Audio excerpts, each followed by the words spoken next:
আসসালামু আলাইকুম। কি অবস্থা সবার? আশা করি সবাই ভালো ভালো আছেন। বেশ কিছুদিন যাবৎ ভিডিও দিতে পারছি না। কাজের খুব ব্যস্ততার কারণে নিয়মিত ভিডিও দিতে পারছি না। আমার আগের ভিডিওতে আপনারা দেখছেন গরু কেনার জন্য টাকা পাস করতেছিলাম।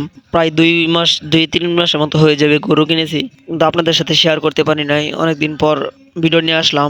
এখানে যে ২টা গরু দেখতেছেন তার মধ্যে ষাঁড় গরুটা কিনা হইছে। আর বকনাটা আমাদের আগেরই ছিল। যাই হোক, সকাল সকাল ঘুম থেকে উঠে চলে আসলাম গলি পরিষ্কার করতে। গ্রামে থাকি তো ১-২টা গরু সবসময় গলিতে থাকে। কখনো বাণিজ্যিকভাবে গরু পালনের চিন্তা ভাবনা করি নাই। তাই কখনো গলি করারও চিন্তা করি নাই। এখন বাণিজ্যিকভাবে গরু পালনের চিন্তা ভাবনা করলাম। কিছুদিন যাক, একটা গলিও করবো ইনশাআল্লাহ। যে শীত পড়ছে, এরকম শীত গেল ২-৩ বছরের মধ্যে আর দেখি নাই। আমরা মানুষরা শীতের চোদনে বাঁচি না, কিন্তু গরুর উপরে শীতের কাপড় দিলে ওরা কোনোভাবেই ওটা রাখবে না। গলি থেকে গোবর পরিষ্কার করে খেতে নিয়ে আইসা ফেললাম। এই খেতে বর্তমানে পাতাকপি, গাজর এগুলো আছে। এগুলো তোলার পরে এই গোবরগুলো এখানে দেওয়া হবে। এখানে কুমড়া গাছ লাগানো হয়েছে। এখানে প্রায় ১-১.৫ কাঠা জমি আছে। এখানে গেল বছর মোটামুটি ২০ থেকে ২৫ হাজার টাকার মতো কুমড়া বিক্রি করা হয়েছিল। শীতের দিন সময় খুব তাড়াতাড়ি চলে যায়। কাজের কোনো কুলকিনারা খুঁজে পাই না। সকালে কাজ শেষ করে বাজারে গেছিলাম। বাজার থেকে আইসা ঘাস, খ্যার এগুলা কাটতে হবে। খ্যার কাটতেছিলাম, এর মাঝখানে বাইকনা আসলো। বাইকনা তেমন কথা বলতে পারে না, কিন্তু সুন্দর করে মামা ডাকতে পারে। খ্যার কাটা শেষ করে ঘাস নিয়ে বসলাম। আমাদের ২টা গরু, তাই ঘাস চাষ করি নাই। তাই এমনি ফসল জমি থেকে ঘাস সংগ্রহ করে গরুকে খাওয়ানো হয়। এগুলো ঘাসে অনেক ময়লা থাকে, তাই কাটার পর আবার ধুতে হয়। আমাদের এই পুকুরে অনেকগুলো মাছ ছাড়া হয়েছিল, কিন্তু অনেক দিন যাবৎ মাছগুলো দেখা যাচ্ছে না। আর পানিও কমে গেছে। একদিন সময় করে পানি দিতে হবে।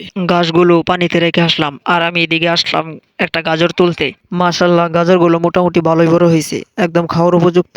গাজর আমরা প্রতি বছরই করি খাওয়ার জন্য, কিন্তু এবার একটু বেশি করা হয়েছে, তাই বাজারে কিছু বিক্রির জন্য তুলতে হবে। গাজর হয় মাটির ভিতরে, তাই বোঝা যায় না ভিতরে কতটুকু বড় হয়েছে। উপর দিয়ে দেখা যায় অনেকটুকু বড়, কিন্তু টান দিলে পরে দেখা যায় ভিতরে ছোট।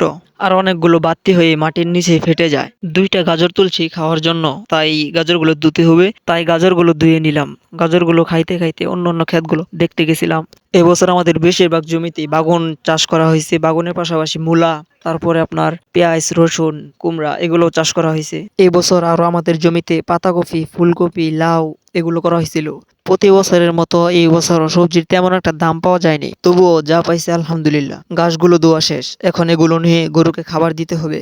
আর বাঁশ দিয়ে একটা ঘর বানাচ্ছি কিছু মুরগি পালার জন্য।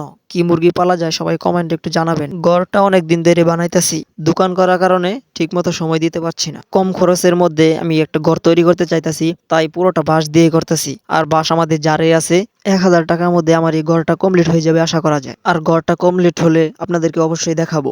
আমি চাইতাছি এখানে দেশি মুরগি পালন করতে। আপনাদের পরামর্শ চাই, কি করলে ভালো হবে। এই কাজ শেষ করে আবার বাজারও যেতে হবে। শীতের দিন সময় খুব অল্প, এক কাজ করলে আরেক কাজ করার সুযোগ পাওয়া যায় না। মাঝে মাঝে খাওয়া দাওয়ার সময়ও পাওয়া যায় না। খাওয়া দাওয়া না করেই বাজারে চলে যেতে হয়। যাই হোক, প্রতিদিন একটু একটু করে সফলতার দিকে এগিয়ে যেতে হবে। সফলতা ছাড়া পুরুষ মানুষের কোনো মূল্য নেই। যাই হোক, অনেক কথাই বললাম। ভুল ত্রুটি হলে ক্ষমার দৃষ্টিতে দেখবেন। আজকের ভিডিও এই পর্যন্তই। সবাই ভালো থাকবেন, সুস্থ থাকবেন, আর আমার জন্য দোয়া করবেন। আসসালামু আলাইকুম।